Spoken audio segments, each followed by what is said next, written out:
கோவிந்தா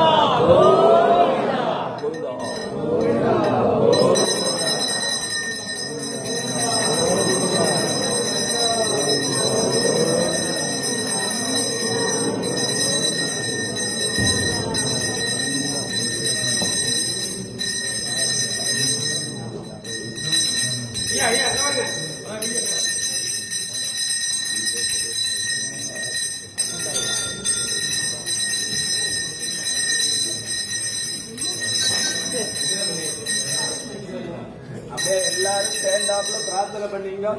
எல்லாருக்காகவும் சேர்த்துதான் அர்ச்சனை. பக்த மகாஜனானாம் சர்வாபீட்ச சித்தர்த்தம் லோகக்ஷேமாபிவர்த்தர்த்தமஸ்ய மங்களாவாப்தர்த்தம் சர்வாபீட்ச சர்வகாரிய ஜெயமங்கள பிராப்தர்த்தம் குமாரீணாம் குமாராணாம் விவாஹ பிராப்தர்த்தம் பிரதிபந்தன தோஷ நிவர்த்தர்த்த சமஸ்த மங்களாவாப்தர்த்தம் சர்வாபீட்ச சித்தர்த்தம் சர்வகாரிய ஜெயமங்கள பிராப்தர்த்தம் சர்வாபீட்ச சித்தர்த்தம் ஸ்ரீ பக்திராஜ சுவாமினே நமः. ஓம் பக்திராஜாய நமः. ஓம் வைணதேயாய நமः. ஓம் வைணவாய நமः. நிகிலேத்யாய நமः. நலலக்ஷ்மினே நமः. நிகிலேத்யாய நமः. நிர்வாணிதாய நமः. வைணாதநாயகாய நமः. ஸ்ரீமதே நாராயணாய நமः. பக்திராஜ வர பிரம்மணே நமः. பக்தாபீஷ்ட வரப்பிரத சுவாமினே நமः.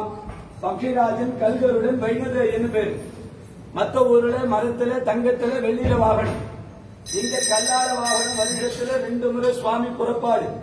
மார்கழி பங்குனியில தாயாரின் பெருமாளை சேர்த்து வச்சதுனால கல்யாணம் ஆகாது. உங்க குழந்தைங்க பதவி உயர்வுகள் வியாபார அபிவிருத்தி நவகிரக தோஷம் கால சர்ப்ப தோஷம் பக்ஷி தோஷம் ராகு கேது தோஷங்களை பொறுத்து பண்ணார். குருவாரத்துல ரொம்ப விசேஷம். வியாழக்கிழமை தான் முக்கியம்.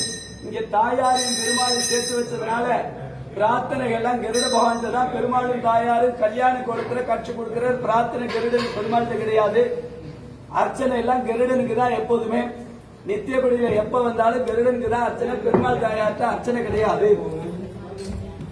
புரட்டாசி சனிக்கிழமை 4 சனிக்கிழமை பெருமாளுக்கு ஒவ்வொரு விதமான அலங்காரம் நடக்கிறதுனால இந்த 4 சனிக்கிழமை பாத தரிசனம் ரொம்ப விசேஷம். பெருமாளுடைய பாத தரிசனம்.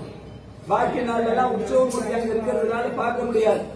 உற்சவமூர்த்தி இப்ப நவராத்திரி மண்டபத்துல 100 மண்டபத்துல இருக்கிறதுனால அங்க தரிசனம் பண்றதுனால இங்க பாதம் பார்க்கலாம். இந்த 4 சனிக்கிழமை ரொம்ப விசேஷம். புஷ்பத்தினால அலங்காரம் பண்ணும் பொழுது மனசுல உள்ள கஷ்டங்கள் எல்லாம் போறது, தோஷங்கள் எல்லாம் நிவர்த்தியா இருக்கு. அதனால புஷ்பங்கி தரிசனம் ரொம்ப விசேஷம். கல்களுடன் மார்கழி பங்குனி சுவாமி புறப்பாடு அன்னக்கூட உற்சவம் சனிக்கிழமையில நடக்கிறது ரொம்ப விசேஷம்.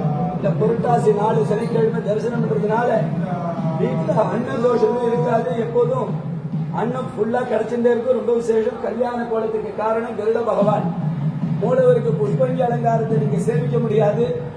அதனால இந்த அன்னக்கூட உற்சவத்தை சேவிக்க கற்பூருஷாய வித்மஹே ஸ்வர்ணபக்ஷாய தீமஹி தன்னோ கருட பிரச்சோதயாத். கோவிந்தா.